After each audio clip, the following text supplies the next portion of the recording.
Hey everybody, welcome to a painting hangout. This time I am working on the Ewok Trappers and Ewok Warriors from Shatterpoint. Let me see if I can adjust the focus on this camera.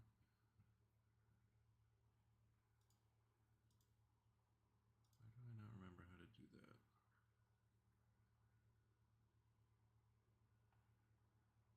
Properties, configure video. I want it so it's in focus about here. Camera control, focus. Oop, there we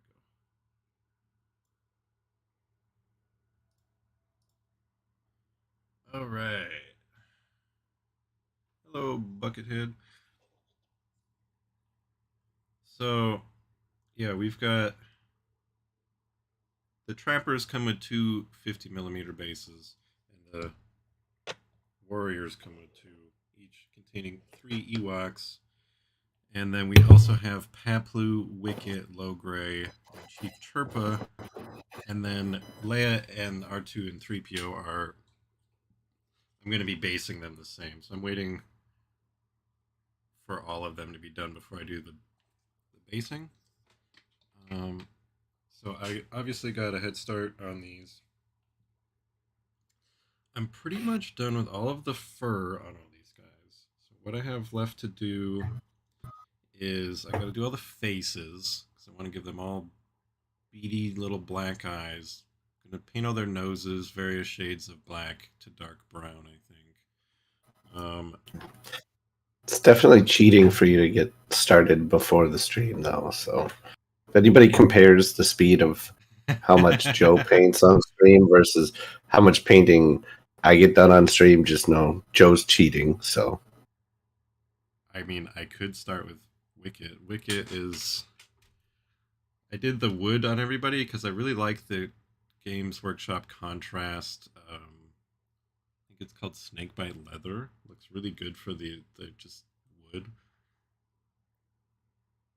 Otherwise, I wasn't really using much contrast on these guys.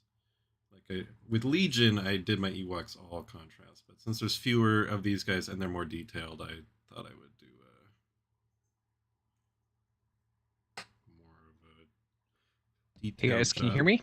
Yes, Kurt's here. Yeah, so Hello. their faces and then their hoods. I haven't done any highlighting on the hoods yet, and these guys, I this one up top, I painted to look like Princess Knisa from the cartoon, the pink cloak and the white light gray fur. These guys, I picked their colors. These guys are specifically rainbow.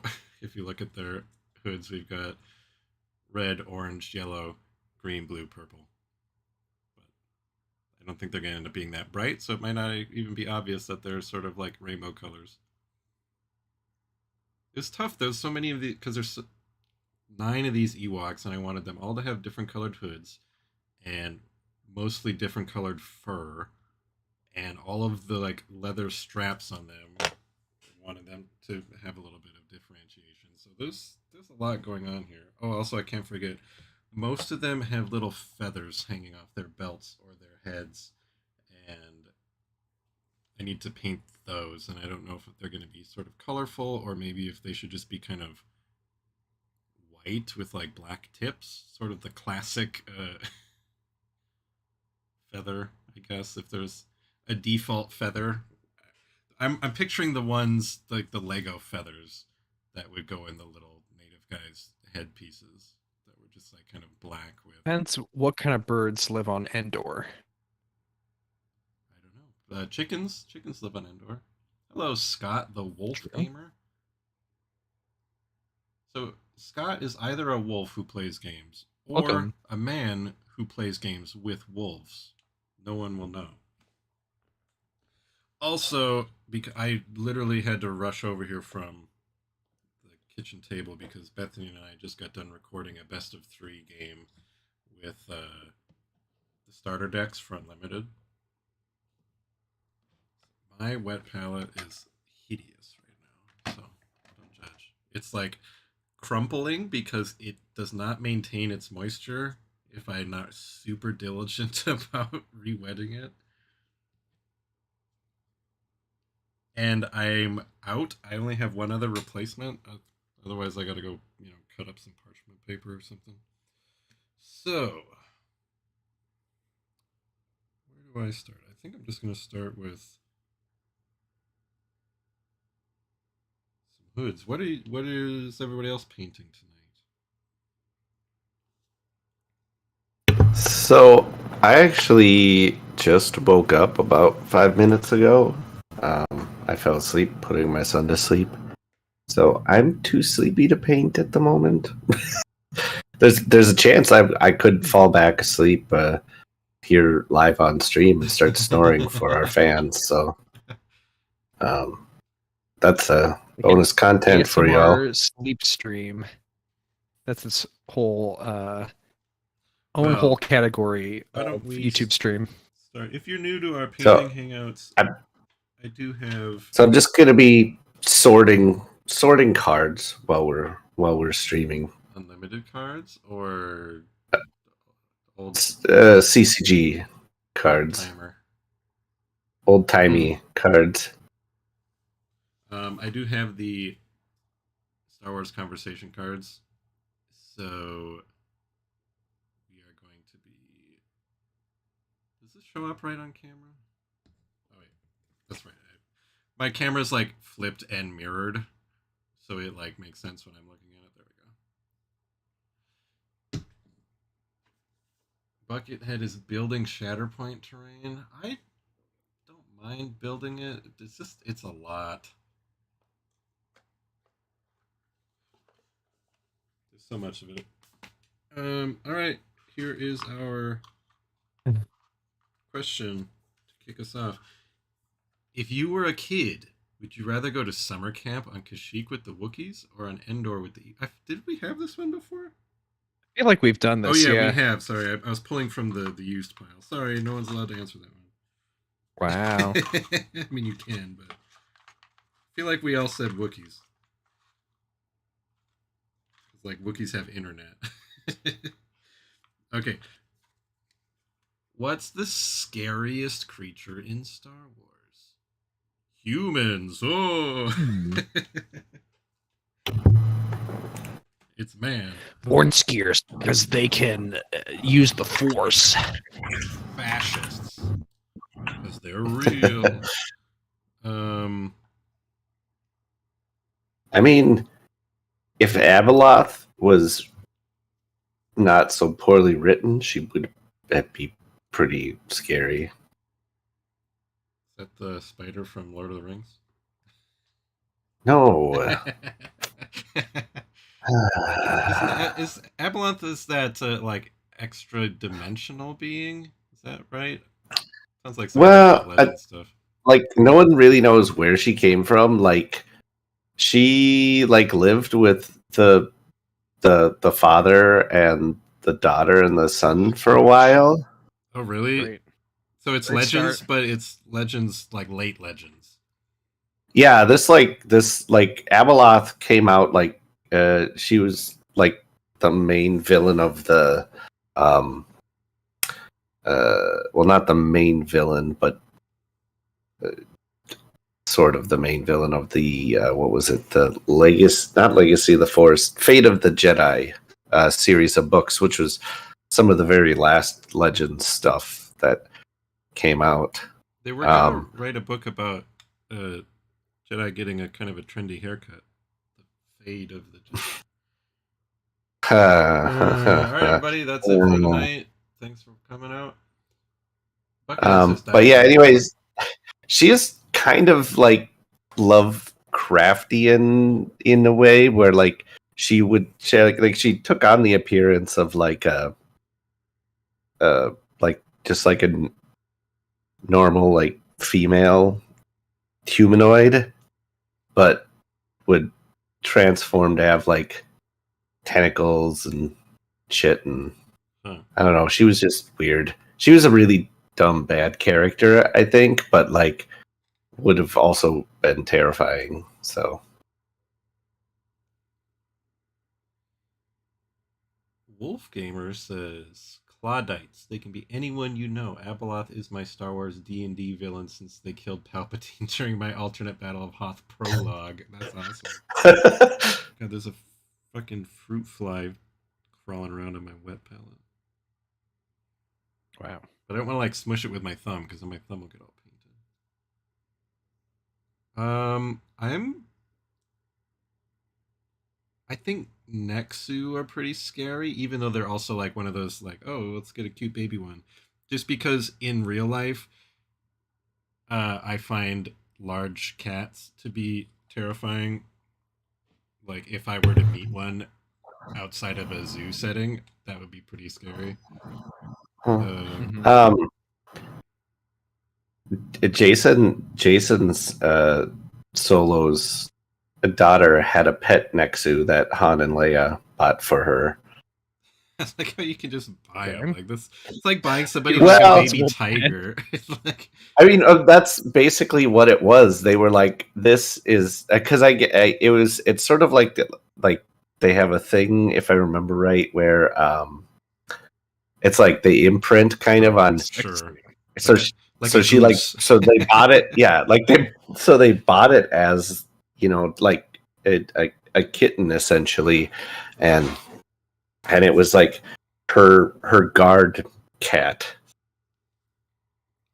I think the brain worms are pretty scary. Do I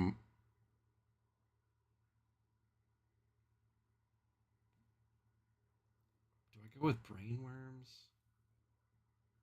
On the one hand, an Exogorth is like the biggest, but I also think you're less likely to run into one, you know? Yeah. So I feel like a Wampa or a Rancor would both be very scary to meet in person. What about those would be like, you're gonna die, you're gonna get eaten. What about I mean, I feel like an Acklay is up there too, because it's less mammalian, which makes it more alien, and the noise it makes is like nightmare. I don't find an Acklay or Nexus scary because they're CGI. Sorry to be that guy, it's coming but at him. He's like, this isn't real. I think a Rancor or Wampa look scary. Buckethead says Dianoga because you don't see the bastards until it's too late. Also have a fear of being pulled under the water and drowned. That's a good reason to fear the Dianoga.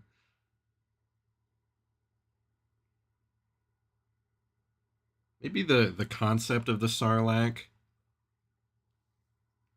The idea of being kept alive only to like be digested. That is a pretty scary concept, to be honest. But like,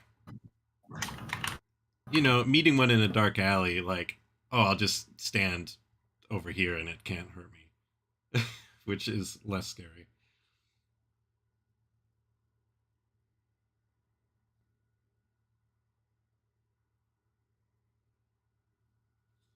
The ice spiders are pretty scary. Any kind of insectoid, I think, is scary.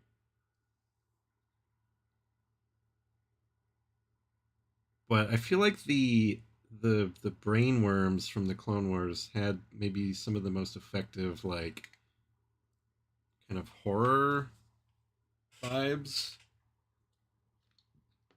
Okay, how about this for an answer? If I remember the name right, Phyrexian skull borers. Oh, God. Because the only defense, you need a giant, huge helmet. It's going to make you fall over. And you need a stun. You have to hit yourself in the head with a stun stick. That's the only defense. And they're invisible. And they can bore through anything. And they're sentient, etc. Everybody, be sure to check out episode 2 of the Noodle Scooter Book Club. You can find that on our YouTube or on our Patreon. They are member/patron exclusive content where we read Star Wars Heir to the Jedi in which there is the Phyrexian skull borer or the Phyrexian or whatever, and they're Whatever. I can't remember. Do you remember those, Leo? They basically invisible They're like 2 chapters. bugs that land on your head, and that's the Is that Chops is that Knob where the guy yells Jobs Knob? Yeah, I was. Yeah. And How could I forget? Their defense was just wear a big helmet and zap yourself with a stun to try and knock off any invisible bugs that bore through your helmet. It's something.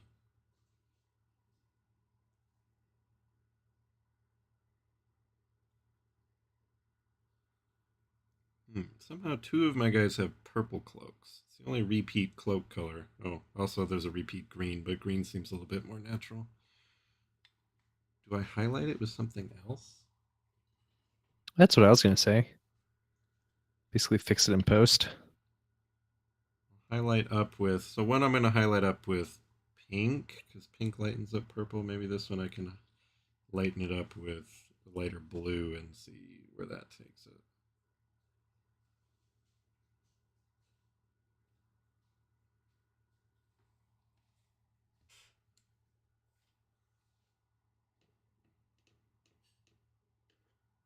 Who would win in a fight? Scott wants to know who would win in a fight, Batman or Jango Fett?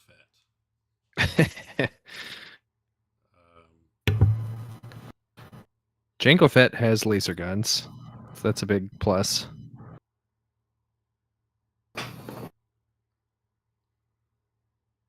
I mean, I feel like the joke Batman... is always that you got to say Batman if he has prep time, you know. So. Yeah, I mean, I feel like it's also Batman because Batman is a hero and Django is a villain. Means Batman's not going to die at the very least. he's the main character.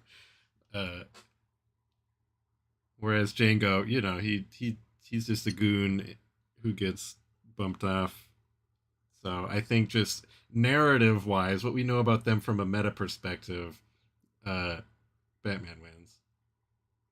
Skills wise, they seem like they're about on, you know, Django has guns and a jetpack, but Batman's got a grappling hook and other gadgets, so I think that still means Batman probably wins. Except he doesn't cut his Depends head off, so. on which era of Batman we are discussing.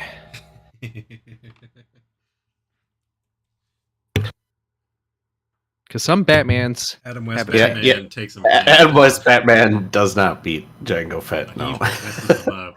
It just is covered up by like the POW thing. See, Jango Fett underestimates him though, and then that's his downside. What would your call sign be if you were a rebel pilot? Probably squadron designation followed by a number, depending on where I got hired. I'm gonna be. I've always wanted Dinner Squadron from the Wraith Squadron books to be a real thing. I don't know. I would be Dinner Squadron leader. Elaborate on Why this were they Dinner called Squadron. Oh, it was so in the book, one of the Race Squadron books. They're like doing a training exercise, and like they're supposed to like call off or whatever, you know, like at in the Death Star attack where they're like Red 5 standing by and blah blah blah. I think it's something like that, but anyways, a couple of the guys who always joke around mention that they're from like Dinner Squadron, and the other guy says he's from Silly Squadron, and then later the two of them like fuck up someone's like an Imperial Star Destroyer. They're like, yeah, you just got dunked on by Dinner Squadron and Silly Squadron. And like, that's the only time it's ever really mentioned. But I just always found the idea of Dinner Squadron to be funny. You really need to read those X-Wing books, Joe. You had to be there. I've read the X-Wing comics. at this point in my life, I think any legends that I missed are probably gonna stay missed unless somehow all of my minis get painted and my videos get edited, and I find myself with an immense amount of free time, so I can catch up on all the canon stuff and then read legend stuff.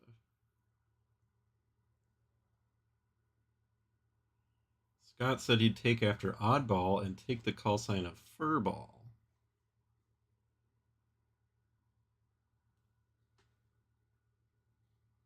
I think I Yeah, would that's true. probably It just doesn't have to be. be the color number. I mean, Rogue such and such does appeal to me just because my online name everywhere is Rogue.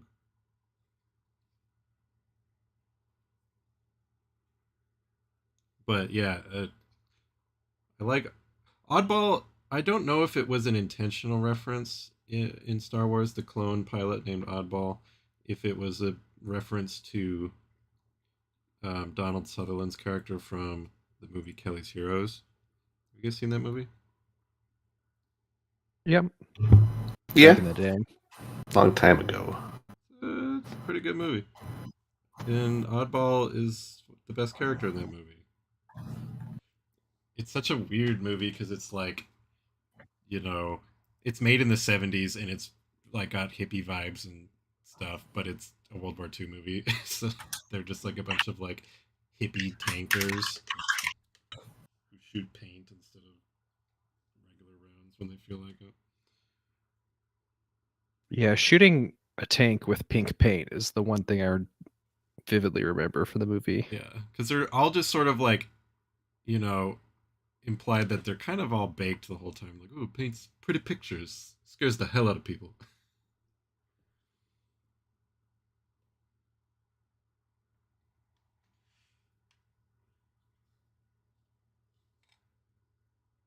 But yeah, I guess like Oddball didn't really take that name because he was a pilot. It was really just a clone name. Most of the other pilots don't get cool nicknames like that. They're just kind of the color number. How about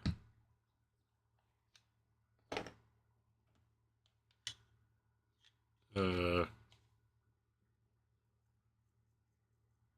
Kurt, you could be Courtesy.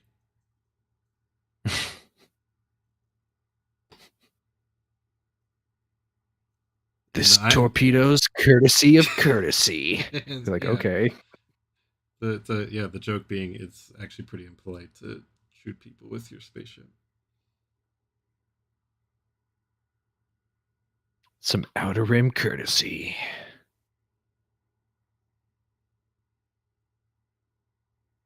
I don't know. I can't really pick one myself. I like all the different colors. Seems like something that um is something that other people give you. Like, you don't show up to Top Gun and be like, "Hi, I'm Iceman." Like, you don't give yourself a nickname, right? Maybe you do. I don't know how this works. I feel like No, like call signs are usually like given to you by others, I think.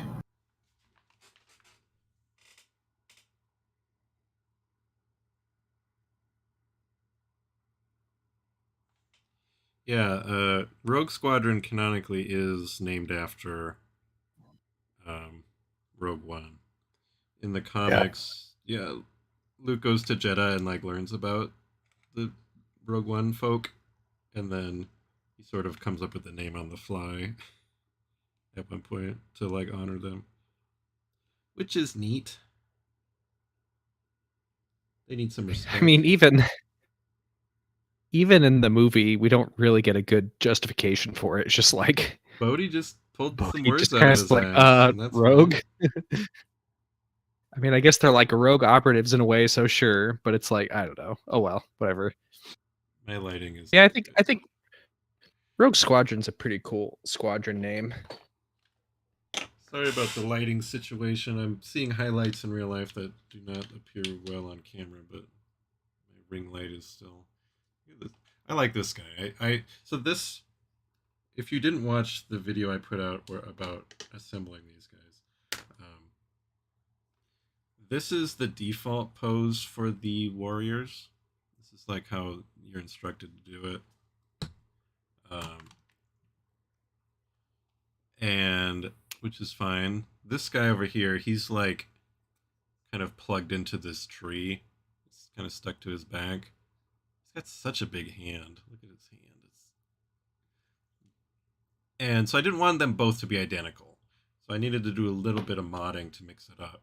So this is the modded one where I stuck the tree in the middle instead of the side and had this one leaping off. And then the tree guy I brought to the ground and I straightened his leg out with some green stuff. You know, he just kind of looks like he's sort of in like a come at me bro kind of advance.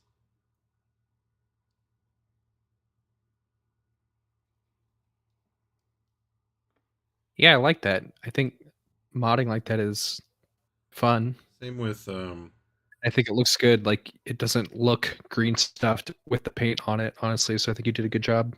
and then this is the default for the bow people.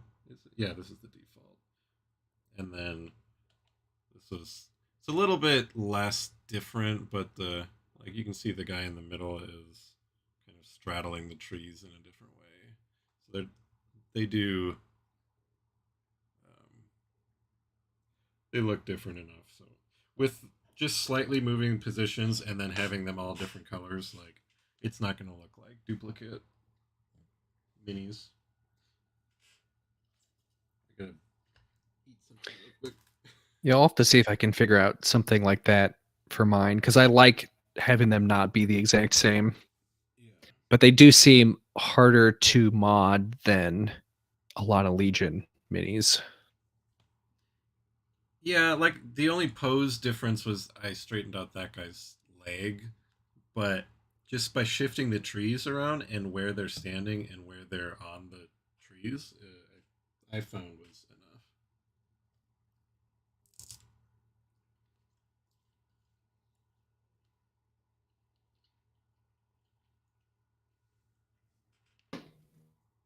Scott says for some recent Star Wars news, Ahmed Best took a photo in mocap gear on his Insta. The like button on this chat feed is covering up the word P in the word mocap. So I was like, what's mocha gear? But interesting. I think we're gonna see Jar Jar in. I don't even know what. Maybe he's mocapped for Jar Jar in season 3 of the Bad Batch. Or could he be doing like video game capture? Like I mean, it's possible. what's just the for Jedi's name? a non-Star Kelleran. Wars. Yeah, Kelleran Beck. Kelleran Beck shows Oh, yeah, up in Outlaws or Jedi. something. Jedi, whatever, comes after Survivor. Or, Fallen Order, Survivor. Whichever one the second one is, fuck. Second one, Survivors. Yeah. Yeah. Who knows what the third one will be? Jedi, Fallen, Ahmed Best. Imagine that you have your own Star Cruiser. Jedi, Tanalor's my neener. You can't have it. Tanalor Vacation. There's no fighting in this one. He's earned it. What would you name your Star Cruiser? Your luxury space yacht. I'd name it the Farting Duck. Because that was the name of my YT 1300 that me and my party had back in like when we played the old West End games RPG back when we were in like 6th grade, 7th grade, and like 12-year-old us all thought that naming our ship the Farting Duck was the height of humor at the time. Still is. It might have been before ducks were canon. Yeah, was this pre-99? Yeah. Wow. I mean, yeah, because this would, yeah, because 99, yeah. And like 99, I would have been a junior in high school, not in 6th grade. So Now the real question is, can ducks fart? Do you think there's a page for fart on Wikipedia? Because I mean, we know farts are canon. Some animals can fart for sure. Ewoks famously farty. Yeah. yeah, There's a fart page. That's why you don't put your drugs in them. Yeah, another callback. Go. I don't know which episode of Clumsy and Random it is, but if you find the episode of Clumsy and Random called the Eopie Job, watch that. Basically, a whole RPG adventure about making an Eopie a drug mule, and I think it shits out the drugs at the end. So I did a Wikipedia search. There's no fart page. What about flatulence? Wow. The closest is a Far Trader Lounge. Okay. Oh, naming our ships. Buckethead says the Halcyon. I don't know that. So one, I that searched for I searched for flatulence on Wikipedia. The top results are Gand, Eopie, and gas. here's part of the entry for gas, and it says, most living beings could also produce gases through flatulence, informally known as farting. Thanks, Wikipedia. So why is a Gand higher on the list than an Eopie? Is there more info about Gand farts than Eopie farts? We know that Gands breathe methane. So okay, so here we go. Maybe their breath smells like there bugs. existed two subspecies of Gand, one that breathed ammonia, a compound that made up most of the atmosphere of their homeworld, and another that did not breathe at all, drawing its sustenance by absorption from its food intake and approximating speech by modulating the sounds of its flatulence. It literally talked with farts. Great. Oh my god. What's the And then source what's the source on that? Yeah. Chuck Wente. Kevin Hearn.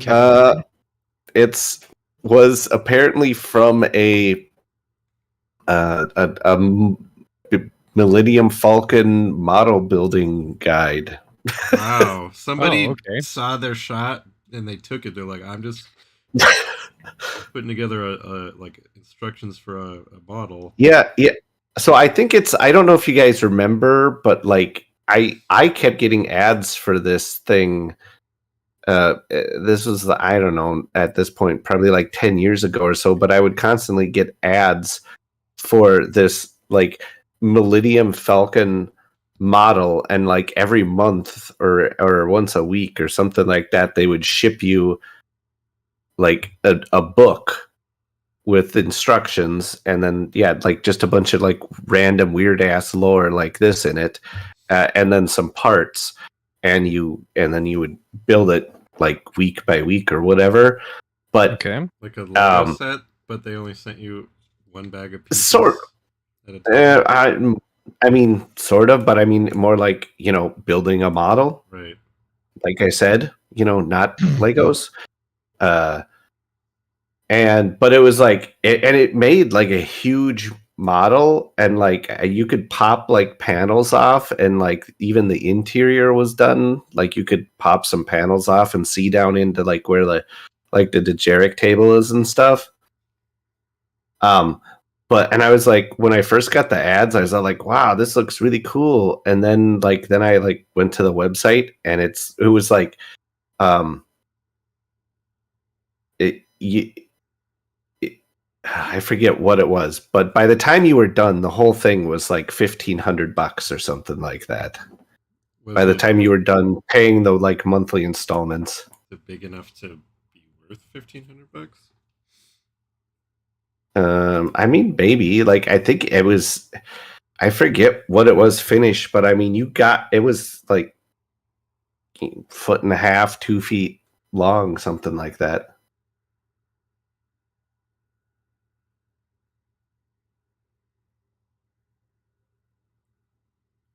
Kurt, what would you name your luxury liner?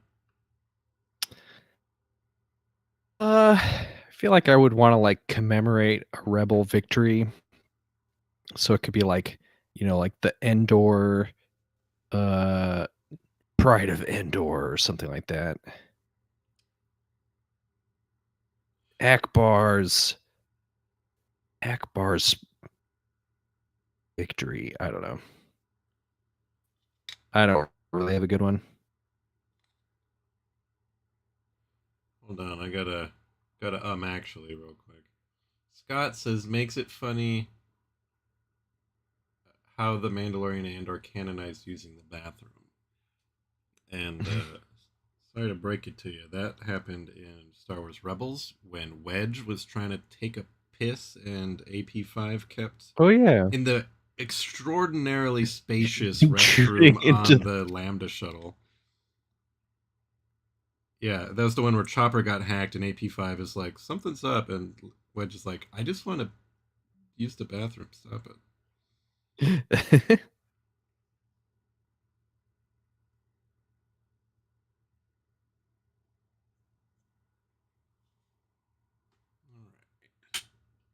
Purple cloak done.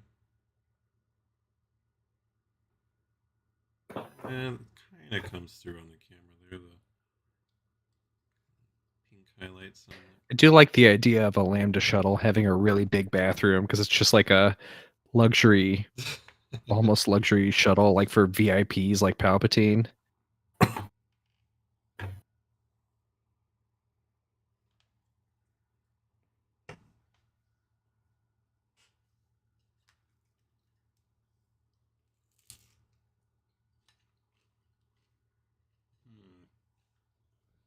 Sorry, I'm chewing. I have to have my dinner right now because I didn't have time before we started. I don't have enough space on my crinkled up wet palette to like add the other paints I need. It's pretty sad. I always wash mine off. Well, I do, but I'm in the middle of a project. Usually I try and write it through a project. Because these are the paints I was every using night on my Ewoks. Isn't the point of a wet palette so you can like have your paints last for weeks if you want? Yeah, I mean that's kind of the point, is so you can. Well, I mean, don't need it to.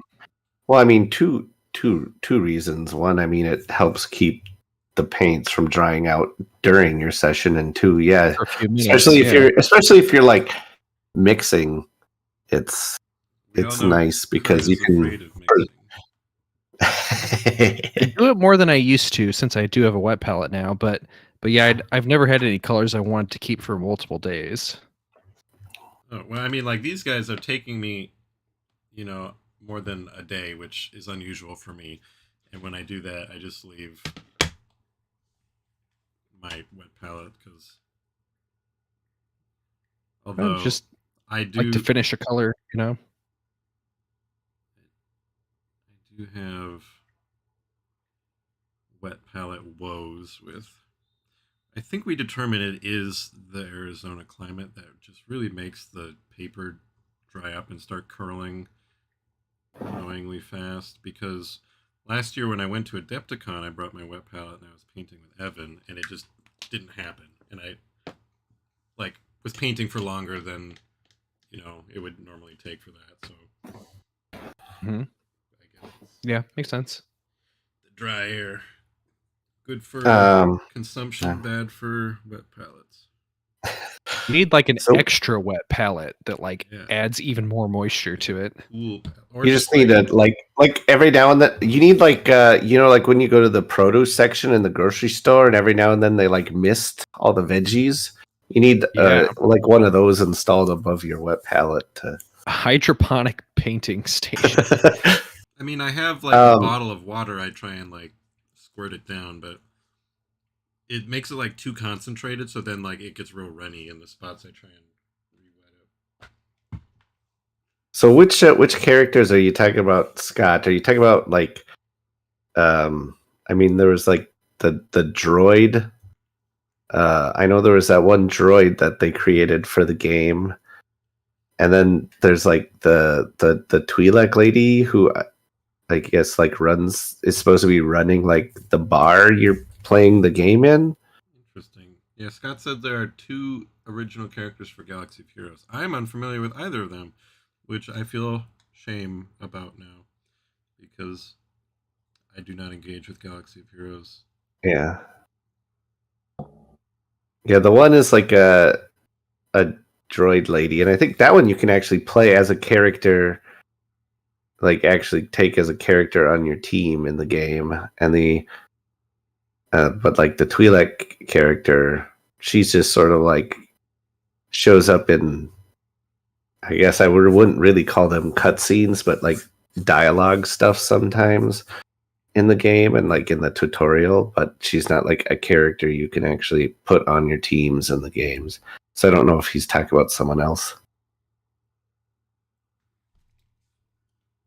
And they could have added in some other original characters because it's that I don't know of also because it's been I quit playing the game now at this point. Oh geez, I don't know. At least a year ago, maybe 2. Man, I I forget. just saw a trailer. The game is 8 years old right now. Yeah. Wow. Well, it's kind of crazy. That game just hit its yeah, it just hit its 8-year mark, but they're shutting down the servers for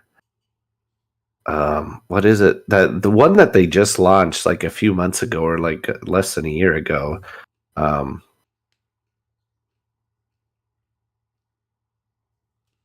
It was like I think it was it a Harry Potter one or something like that? I forget what IP it was, but yeah, so they're shutting that one down, but the Star Wars one still keeps going. It's got a it's got enough whales to keep it alive, I guess.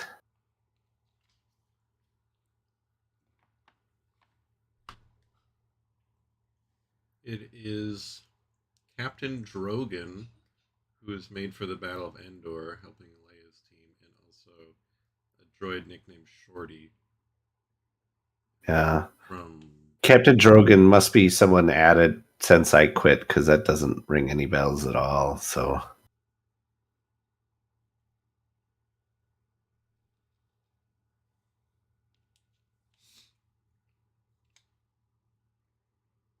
but it is funny. Like that game is mostly why I know who like Sun Fac is.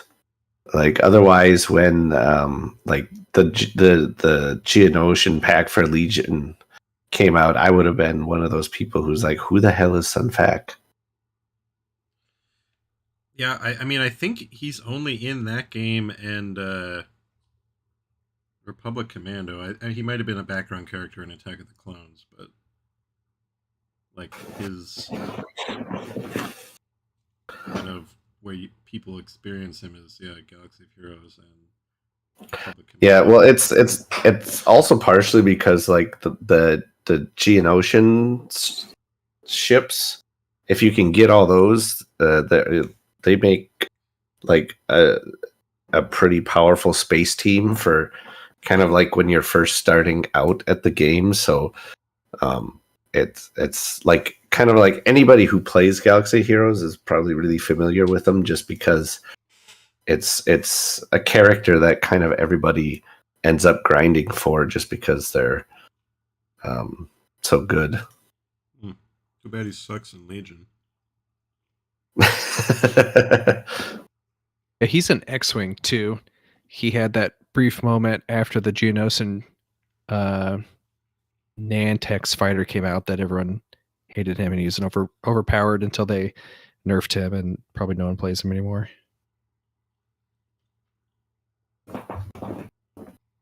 That was probably the first time I ever heard his name.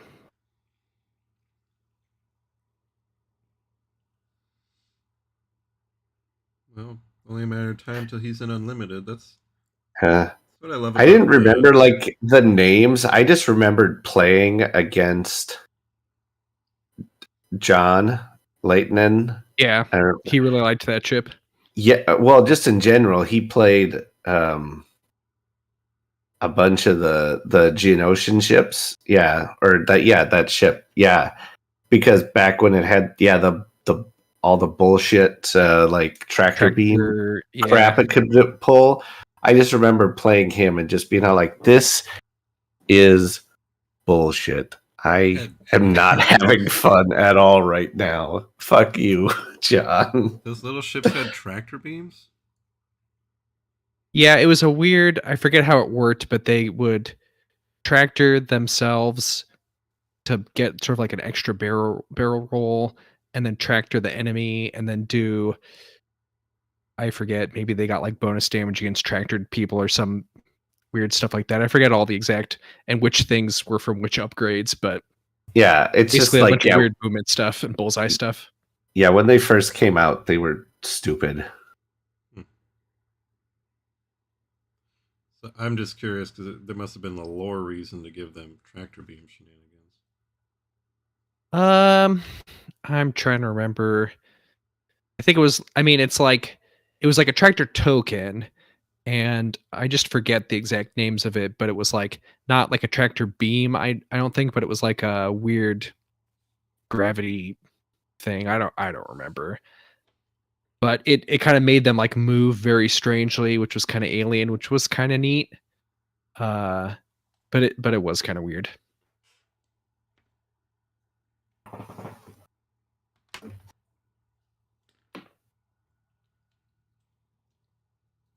They're kind of cool ships. I mean, I like the visual design of them. I don't. They're cool and bug looking. I painted one in a Tartakovsky Clone Wars paint scheme, which is kind of like green and orange, that I thought was pretty cool.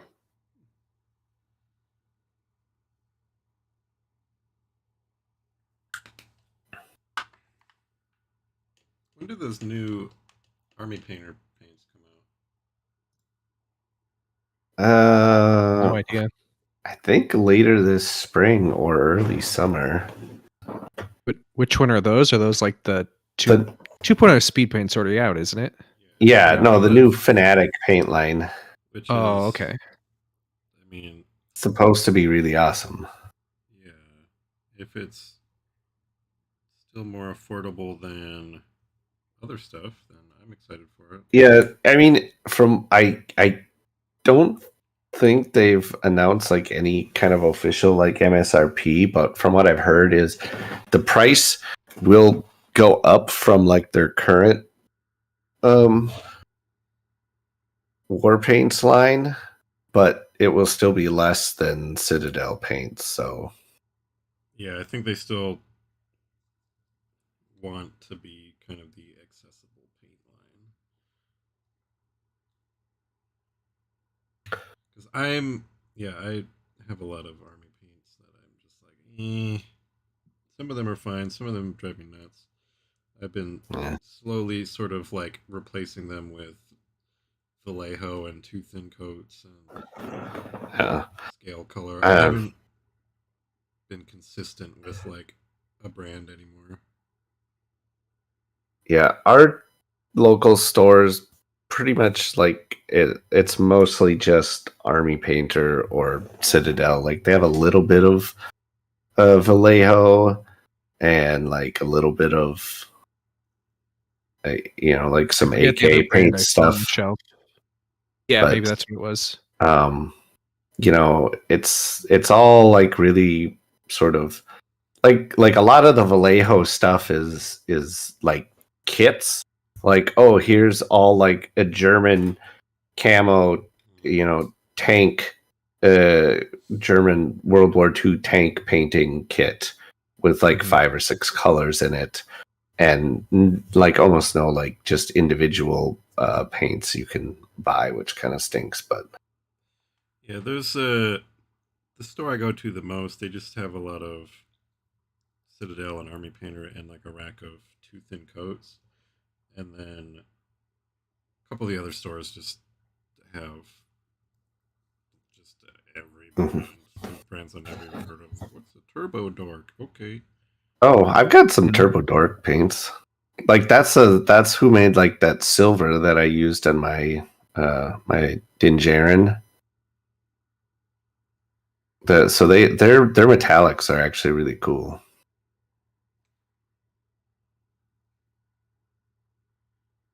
Yeah, so I used to have like all the Citadel stuff, and then I got sick of them turning into cottage cheese.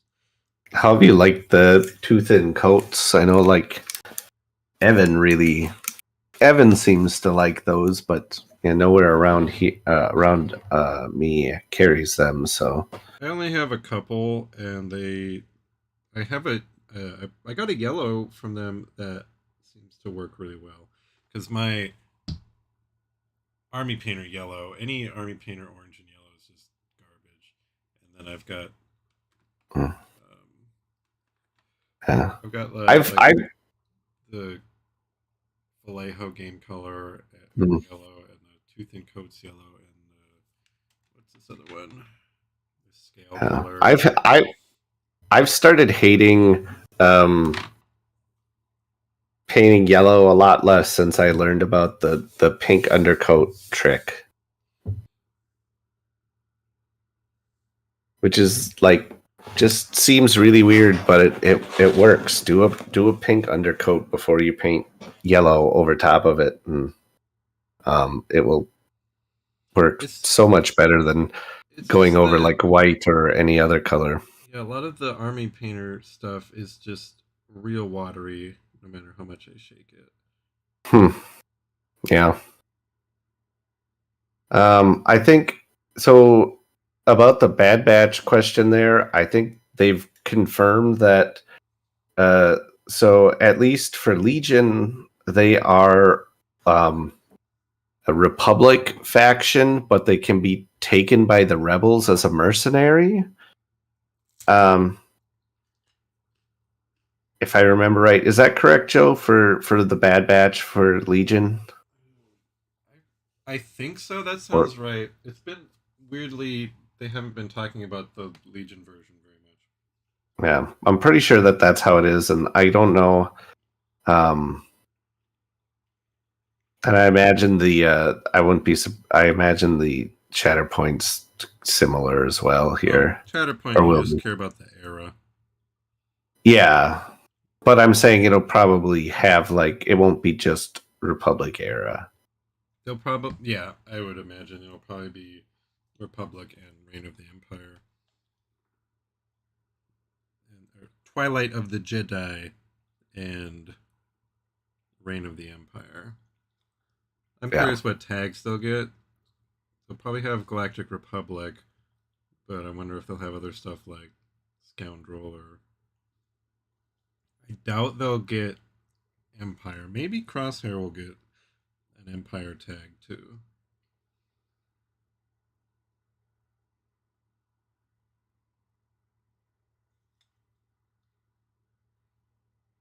I'm excited for those for Legion and Shatterpoint. You're like totally painting off camera right now. Oh, there you're back on camera. It's very difficult to try and. I know. I'm sure I do it all the time too when I stream. A lot of times when I paint normally, I'm not even over my table. I'm like slightly off the table. Giving this guy with the dark red cloak a bit of highlights. Yeah, I definitely like have to like have your arms like out further than I normally paint, for sure, when I'm doing the streaming stuff. Yeah, next time I have to do this, I need to make sure I find or grab my other light. I had it at the table for a game recording. I gave this guy. I think I'm gonna give this guy like a whited out eye.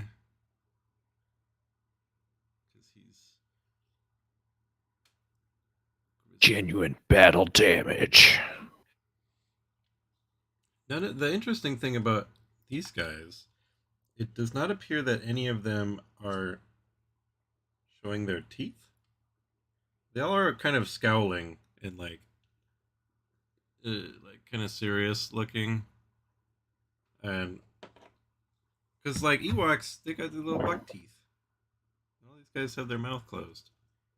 I think Should have green stuff them on. I like picking out like two little. Chirpa has. He's raging. Can't tell with the light. Oop. Maybe that helps. His mouth is open, but yeah, you like in actually I think that's Paplu. No, that's Chirpa. Yeah, in my Legion one, I just did two little white dots and a lot of them that had a little bit more open mouth that I think was kind of fun to do that.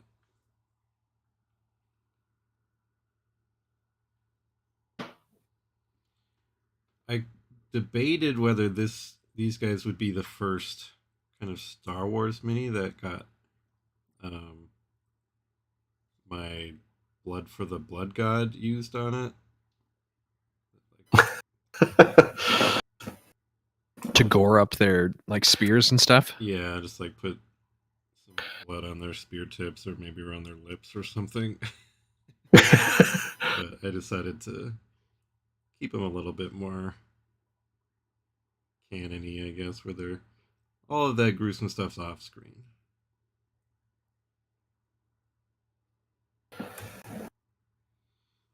They should have had a Ewok unit that was like two Ewoks carrying like a stormtrooper on a like a pole, like a spit, like they're taking them off to roast them, and then you could like eat enemy units when you wound them.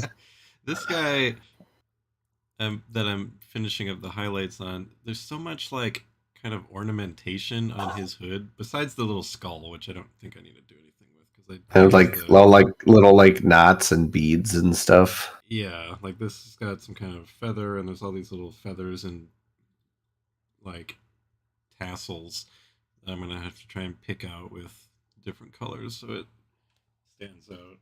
There's so many little details on these guys, which is great, but it's like I have so many to paint, and it's gonna take forever. Joe C says, "Didn't know you painted too. Awesome. Still painting a ton of Imperial Salt minis. Nice. That's where I got started painting. I never painted until I said I need to paint Imperial Salt."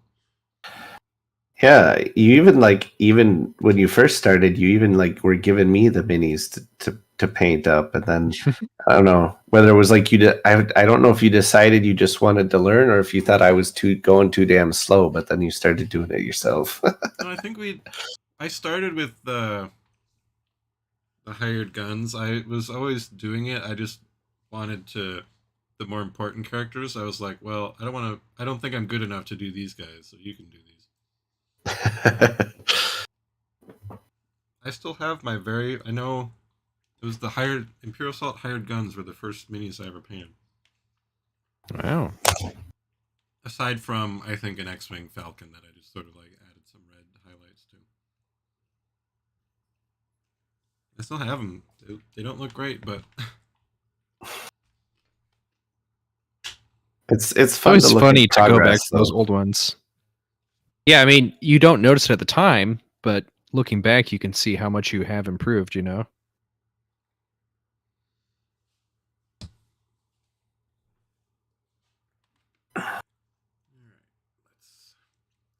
Leo, do you remember the first thing you ever painted? The first mini that I ever painted was some like archer guy for Warhammer Fantasy. And it was actually because like I don't know, were you in town when Omni Games was still around? No, I don't know. Yeah. So, well, it was like it was when I was still in college. Omni Games was they were like going out of business sale. And so I picked up, it was like a couple archers and then a set of paints and like a brush and stuff, like that Citadel used to kind of sell sometimes. And because I wanted them actually to paint up, because I wanted to try painting so I could paint up. I had like a whole bunch of like HeroClix figures, and I wanted to try repainting some HeroClix, some of my HeroClix to make, or not HeroClix, or was Mage Knight? like Mage Knight? Yeah, I had a bunch of Mage Knight guys, and I wanted to try repainting those up, so like to match like our D&D characters. So so I bought this kit. I was like, well, I'll learn how to paint. And then I still have some of the. I don't know if I still have those archers, but I do still have some of those like Mage Knight guys I repainted. They're pretty bad, but I mean, also those Mage Knight sculpts weren't all that great back then. Kurt, what about you? Who is your first? First ever would have been a Chaos Space Marine. And I still have it. I can dig it out. But it's like, I was in like 6th grade, so I didn't know what I was doing. And I didn't have good paintbrushes or paints. It was house paint. It's like a blob. It's really bad. You did just remind me. I don't know if it counts or not. I did assemble a few models and sort of paint them as a kid, like World War II tanks, with like Testor's, paint. Yeah. So, and there was a dude. I guess that's true. Same for me. Okay, yeah. Like in high school, I did. Really I count, did. But yeah, paint up a Gundam Death Scythe model that I put together in high school. So I guess maybe that was my first. But like Gunpla and minis are painting are different. So yeah, I'm not going to count it. I do remember there was a dude, like a tanker guy, who I lost or couldn't. He didn't have a helmet, so like the top of his head was flat, and so I laid him flat with his head like in a bush to like obscure the fact that he was.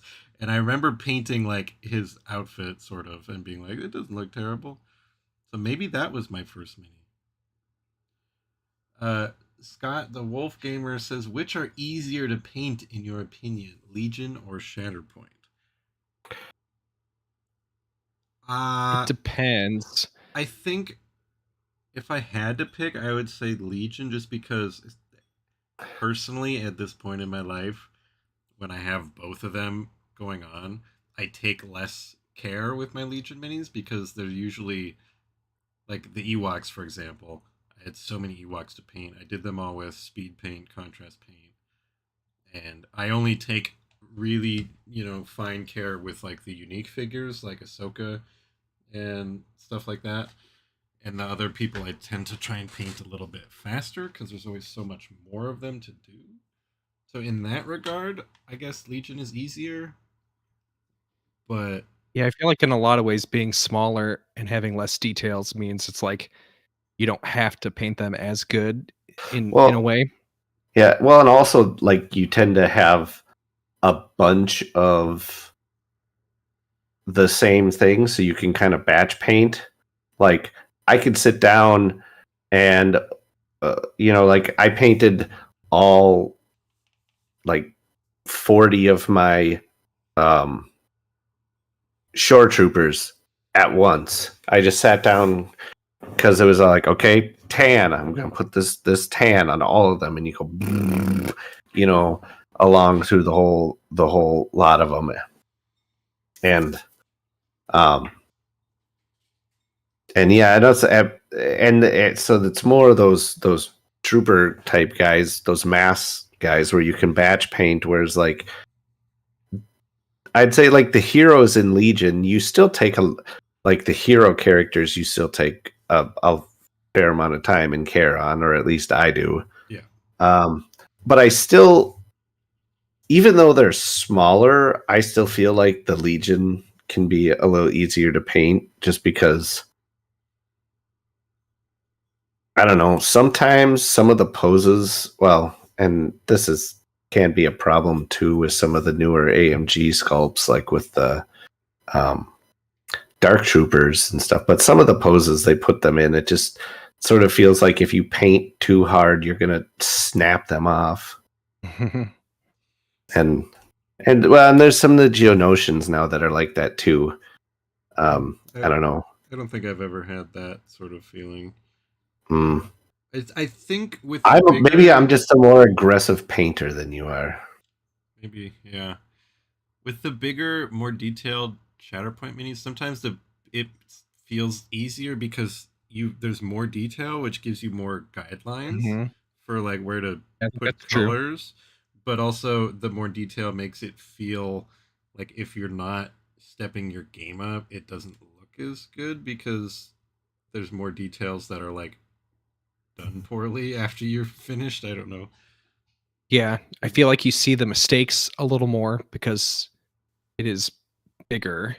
Right. But at the same time, that makes it easier to get those details on because there's more room to actually get them. Like a face is easier when the features aren't so tiny. I actually usually try and do the eyes on my Shatterpoint minis. I don't mess with eyes on Legion. Yeah. Well, also they're small enough so like, and a lot of times you don't really have to either. I mean, it's just like just having like some, a shade or a wash dropped in their eye sockets is enough on the table. Agreed, for sure. That's my default.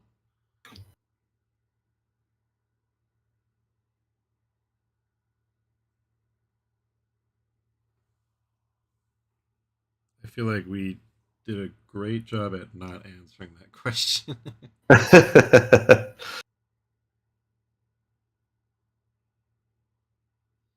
So this one I'm trying to paint to look like Princess Kinisa, who has a pink hood.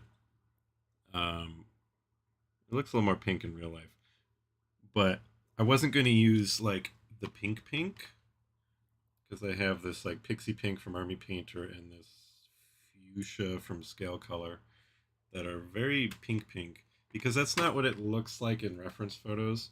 It's a little bit more of a toned down pink. And so I'm using pink. What? Kind of millennial pink. Is that a thing? Is there a Gen Z pink? Millennial pink. What is that? Is that a Crayola What's color? millennial pink? Yeah. I don't know. It's kind of a light pink. I don't know. Boomer pink? Anyway, I'm using Bugman's Glow. Bugman's Glow seems like the right base color for this. And I'm highlighting it with Army Painter Barbarian Flesh, and so it's just making me think maybe she's just wearing the skin of somebody because I'm using paints that I usually use for skin colors. She's just serial killer style, just wearing somebody's flesh. Yeah, being a princess isn't hereditary for Ewoks. They have to earn it. Or that's like because she has that kind of lineage that she gets the skin of the human, like she gets first dibs on like whoever they've been eating.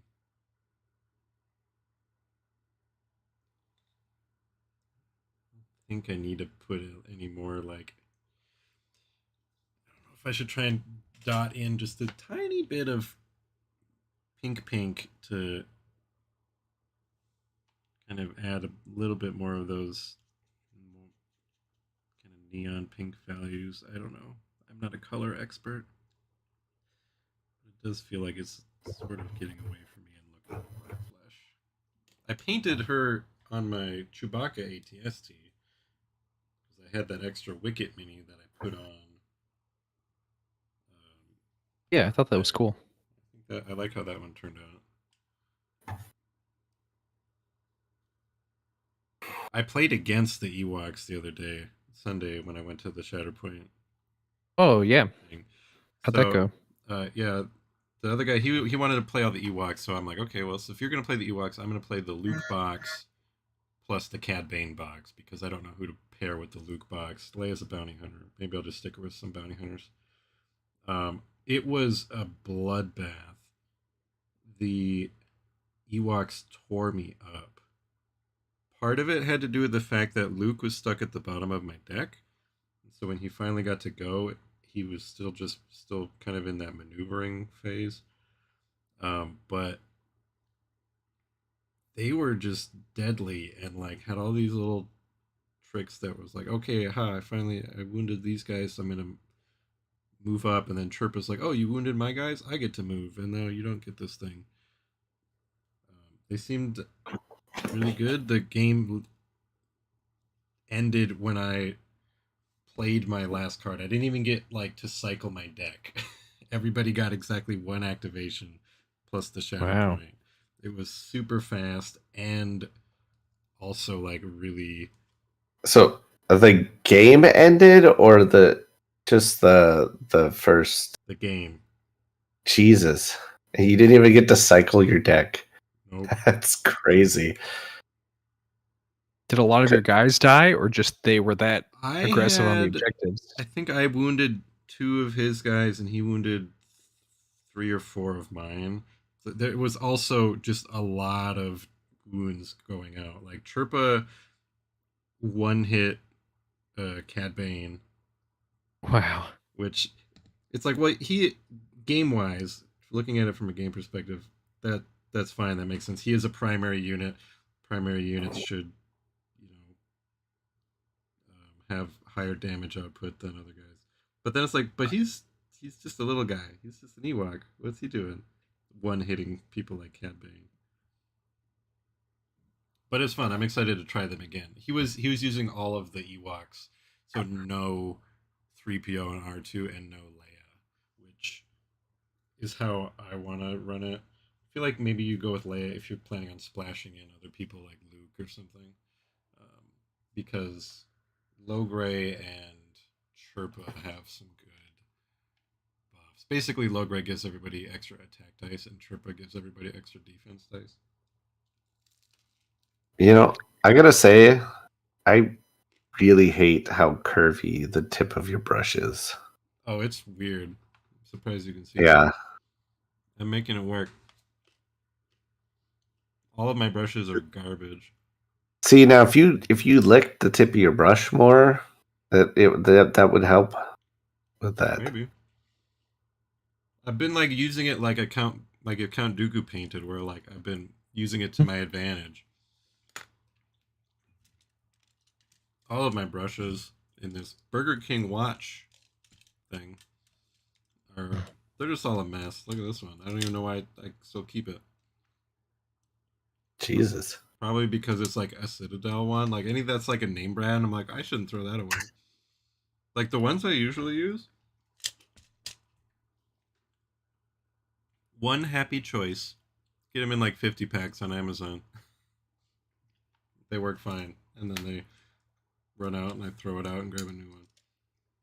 I did get a... I don't remember what this brand was. This one was a little bit better, but they still wore out pretty quick. I'm just too... I don't know. I don't clean them. I tried that. Never worked for me. But I still get results. I always end up happy with how they turn out. So I'm like, well, I guess it's not the worst.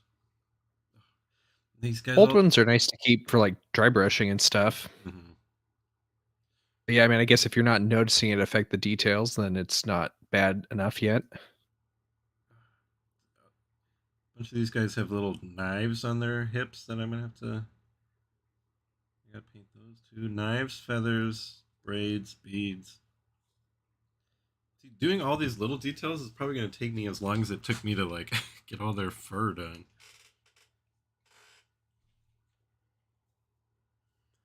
I didn't give anybody. That's the other thing. I didn't give anybody like stripes or anything. This guy has like a light face and a dark body and like a light tummy, but I feel like doing some of that like extra details is tricky, especially the stripes. I was thinking about giving this black one down here maybe some lighter stripes, but it's tough. I'll keep that for low gray. I gotta find a different method for low gray because I did not like how the stripes turned out on my Legion one. Probably gonna try and just use some really thinned out like null oil. I think he's got black stripes. Null oil or Agrax. I'll just use some really thin wash to put the stripes down. That's what I was gonna say, because I feel like thinking back to like Sarastro's Nexu video, I feel like that was how he did those stripes. I could be wrong, but that could be a good one to look at for reference, maybe. It's not really quite the same type of stripe, but maybe.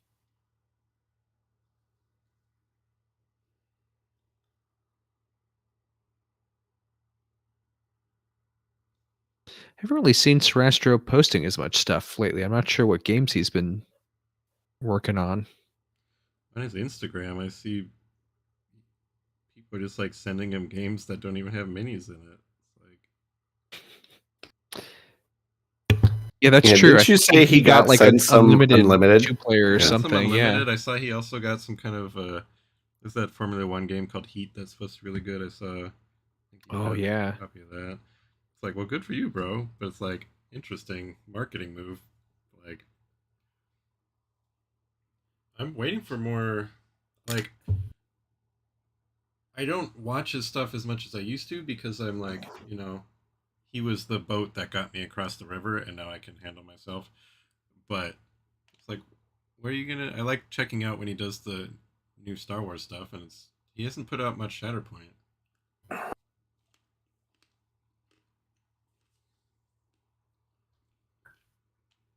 Yeah, most of the time I don't like watch his videos anymore for like techniques. It's more like sometimes I'm just all like, oh well, let's see what colors Sarastro chose because those are probably going to be pretty good. Yeah, I think it's interesting. He a lot of the time comes up with really, I would say, pretty unexpected color choices that like add interesting depth. Like I remember maybe I'm thinking of his pikes or something that it was like, oh, he actually did some pretty interesting colors for that, and that's kind of neat, and that like gives good ideas. I feel like he's always trying new stuff. I feel like he doesn't paint things the same way every time, which is kind of cool. Yeah, whereas I'm always like, for the most part, 8, 9 times out of 10, I go, I'm gonna put the base colors down, I'm gonna put some washes on, and then I'm gonna highlight back up. And spend most of my time is spent in the highlights and that sort of stuff.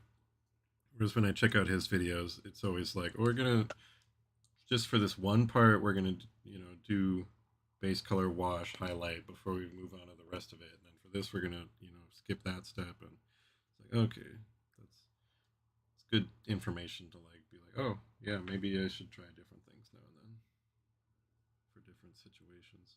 And again, like the Nexu video is one that really stands out in my memory of like, oh, here's some really neat techniques I never would have thought of. Like the way he did the stripes, also the way he did like the skin around the edges, like where the fur's a little thinner around like the lips and the toes and stuff. I was like, oh, I feel like it was like sort of like almost like a purple wash or something that he did. And I was like, wow, that really adds really neat details. So like sometimes he really busts out a cool technique like that.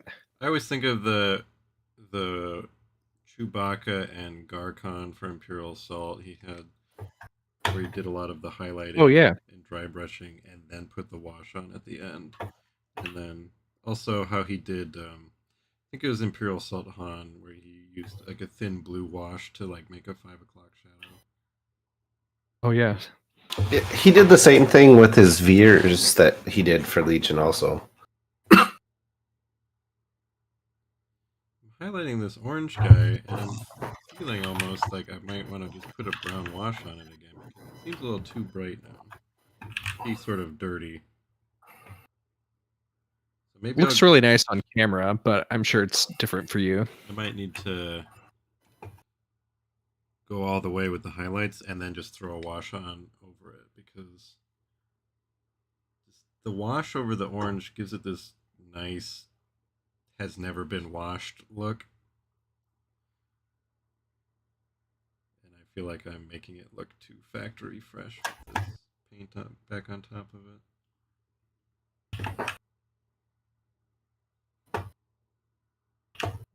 figure out, because Wicket's, you think of Wicket and you're like, okay, it's orange, but if you look at the reference photos, it's like brown leather And that like kind of, yeah, so I think I might do his cloak brown, and then as I highlight up, I'll just keep adding more and more orange into that brown. yeah.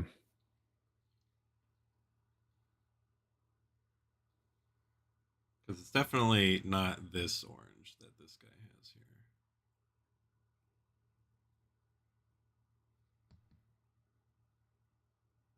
I forgot to fill in this gap with green stuff in the log here.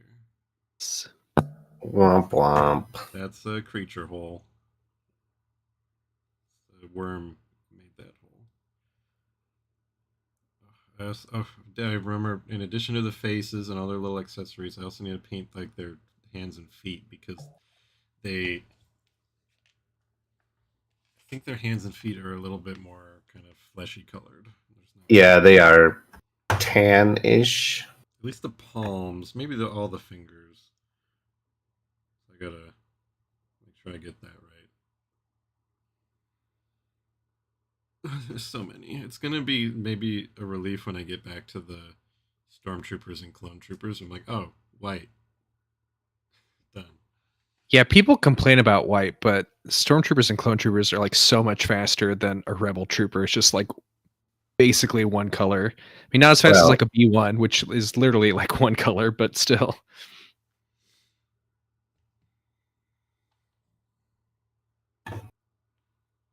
The could just be me. One issue I found with the too thin paints is they have this. It's very conical, and all the ones I've been using, just immediately the whole outside is covered in like loose paint. Like, see that? And it's just like, why is it like that? Why is it? Did I not like wipe the tip off after I squirted some paint out? Like, I don't think I need to supposed to do that. It should just pinch off, you know. It's like incontinent.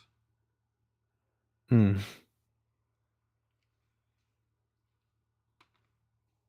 Need like a ketchup style. What do they call it? Like a drip free or whatever. Yeah. Too thin coats, more like one thick crust. Oh, got him.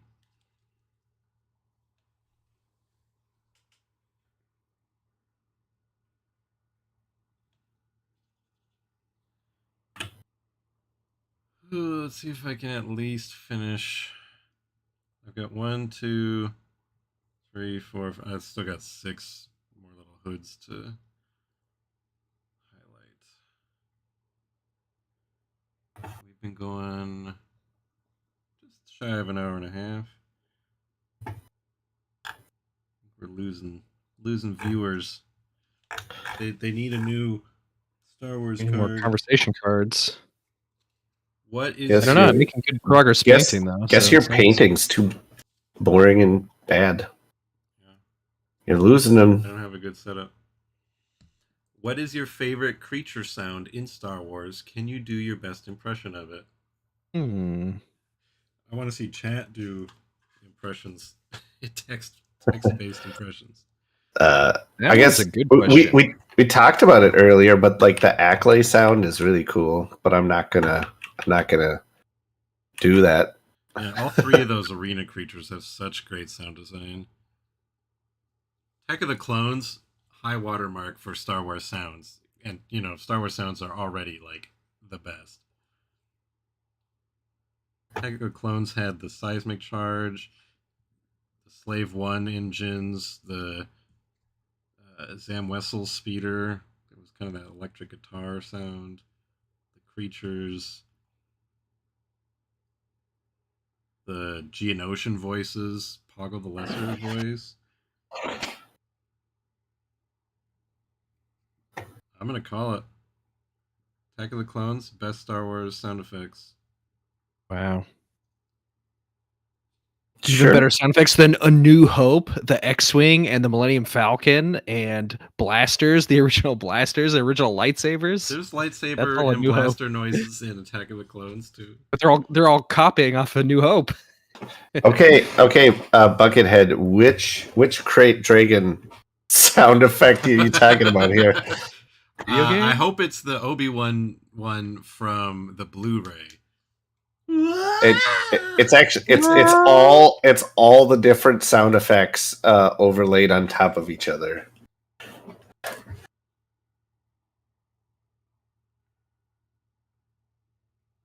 think for me, for creatures, so many good ones. I feel like I would say Tauntauns, honestly. I like the Tauntaun sounds. Yackle gackle. I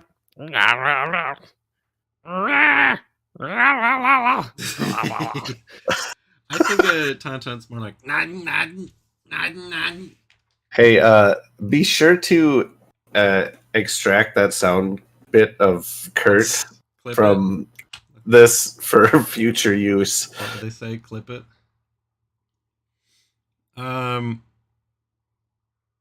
Favorite animal and its sound. I don't know if I have a favorite creature. A favorite creature sound. Favorite creature. You basically sound said the Reno already. Yeah, favorite creature sound has got to be one of the arena creatures, but those aren't my favorite creatures. Well, I do really like the Nexu, but they're good creature sounds are there. There's the Eopie, good old fart noise. Everyone's favorite. I also really like, I think it's in Return of the Jedi outside Jabba's palace, maybe. There's like a cool, like one of the frog or rat things that's like, I can't really imitate it very well, Before but it gets that one's really distinct to my. Yeah, it's like running away and then it gets. It might be a scurrier. I think that's what that one's a really good sound effect. Creatures are called on Tatooine, or scurriers. Salacious Crumb. That's an all-timer. Yeah, that's fair. There weren't any Is the Dianoga the only like creature in A New Hope that's like kind of interacts with the characters? I mean, you see the banthas and you hear them. Banthas. Yeah, banthas have good noises.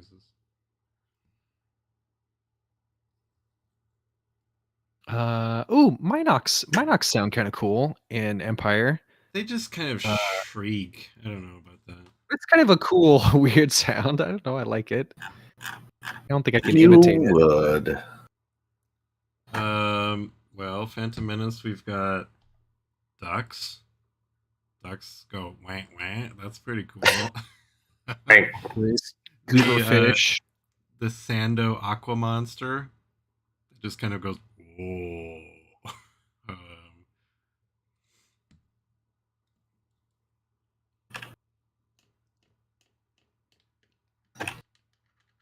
Yeah, I'm just gonna go with I pick all three arena creatures because the Reek definitely my least favorite arena creature because it's pretty boring, but it makes a great noise. Okay, paint the yellow on this guy. I don't know if I'm gonna go over that hood with the wash again. The yellow cloak on this one, I like it already, like that brightness. If I highlight, it's going to get brighter, but I tend to not like the look of like paint that has had a wash put on it that hasn't like had anything else put on it, because then it just kind of looks, I don't know, like I missed a step. Maybe I'll just touch it up a little bit with some yellow and then not take it any brighter than that. I don't think the Ewoks should have particularly like bright colors.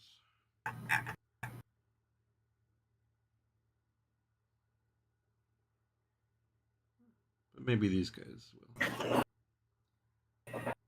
Who knows why these guys are out here fighting all sorts of different people. I don't even know if this is the same yellow I started with.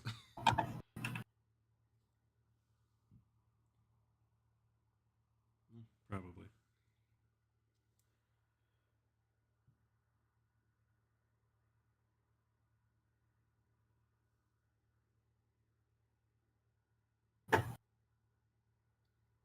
I've been making good progress tonight. I feel like I might actually finish this Did mini. we even ask you what you were painting?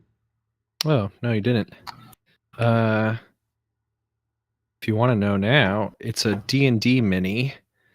It's sort of a dwarf. It's the way I'm painting it. It's basically like a frost mage. Kind of like Avatar, like water tribe, whatever they're called, type color scheme. So kind of like It's been kind of blue. fun. Different shades of blue and some tans and stuff too. I'm trying to paint it for the current Feta Paint competition on Mastodon, which is like kind of been an ongoing user run like competition isn't really the right term, I guess, but sort of like a little paint challenge. Like everyone this month, paint a mini, and the theme for this time is cold, I think. So it's like, okay, what can I do that would be like snow or ice in some way? Sounds a lot So yeah, like, this kind of dwarf mage. Ye old Jodo of painting.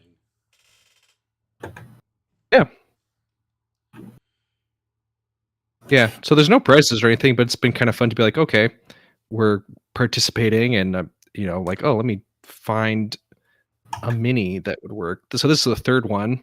Is it I sponsored technically by won the first one with my Dooku. I did not win the second one. Why is it called Feta? Is that a cheat? Feta, like Fediverse, like Mastodon is like the Federation, like the different Okay. Mastodon instances are all federated. Fediverse. So they decided to call it Feta Paint. Okay. I don't know. That's boring. Duh. It has something to do with cheese.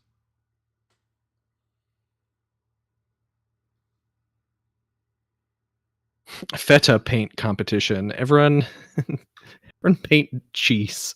It's the cheese painting competition. Who can paint the best feta cheese?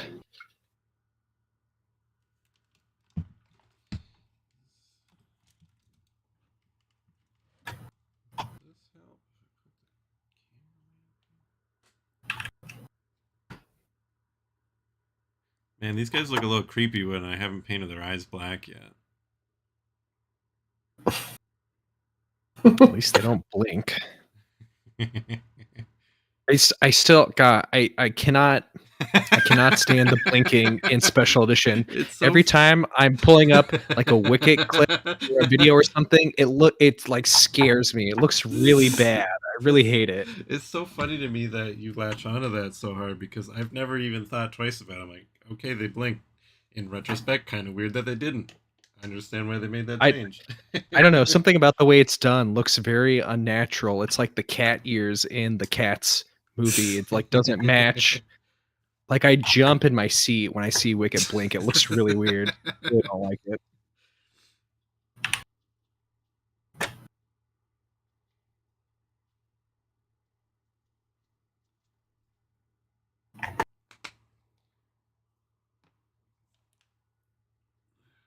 Low on Screaming Skull. Anyone have any good recommendations of a dropper bottle equivalent of Citadel Screaming Skull? I don't remember what it looks like. It's very light beige. The one that there's a meme about is like pale sand, I think. I don't know if it's really 1-to-1 with Screaming Skull specifically, but that's like a light tan that people love, I guess. Like Dana Howe posts about pale sand a lot. Is that a army painter? Yeah, I think so. I need to.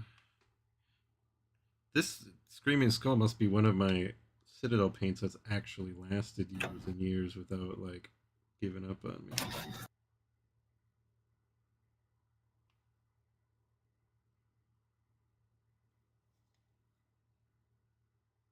There's gonna be a Shatterpoint painting competition at Adepticon. Last year there was a.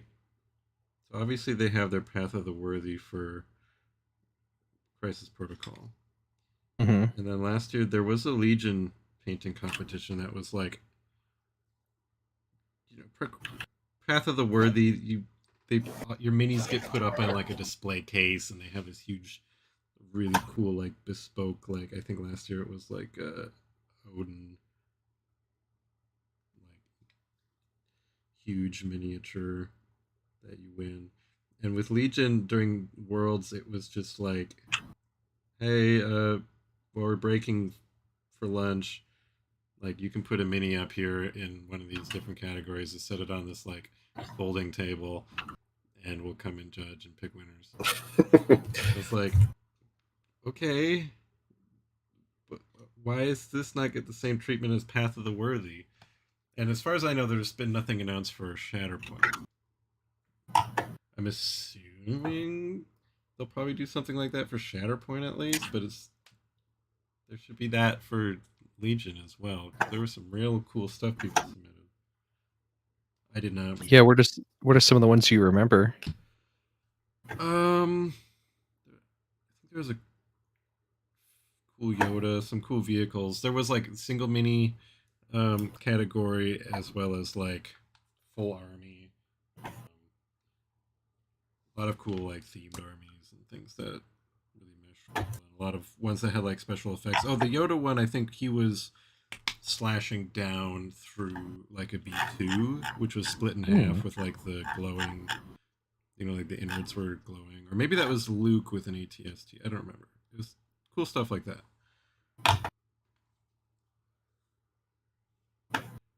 If there's anything like that for Shatterpoint, I'll probably just pick whichever one I think is my best and throw it up there. I don't think Did you submit any for the Legion one? Yeah, because I had my Maul in my army, so I just set him up there because I was like, well, this Maul's pretty good, but I don't know if because a lot of the ones with like Path of the Worthy that people are making specifically for that event, they have like little dioramas and kind of scenes and things. So I definitely won't have anything like that for Shatterpoint. But if they have like a little thing, I'll probably, couldn't hurt. My stuff doesn't suck. I don't think it's like competition worthy.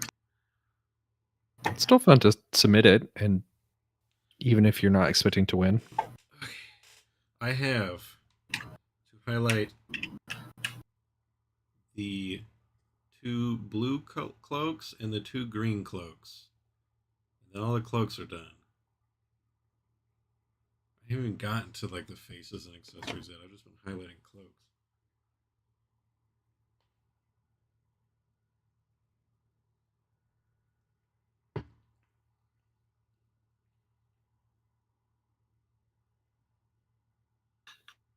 I think that might be a good place to stop.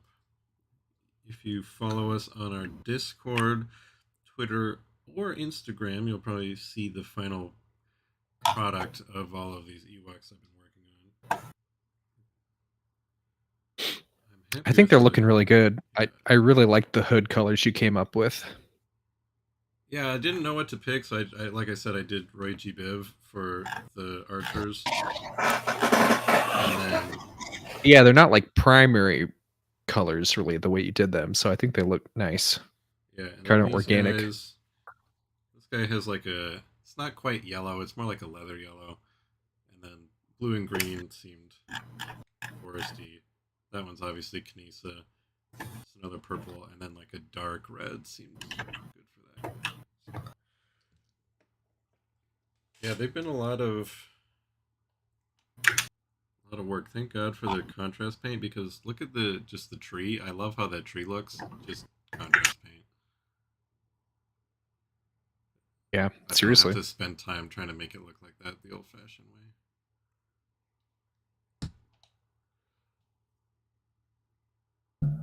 All right, Buckethead's taking off, and so are we.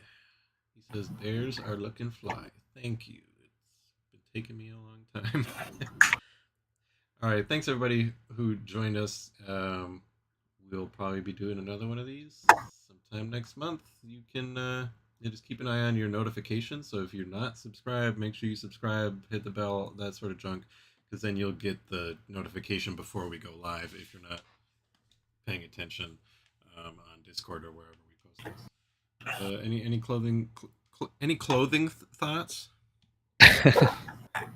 We should all wear hoods like Ewoks. And nothing else. And nothing else. Just like Ewoks. Yeah.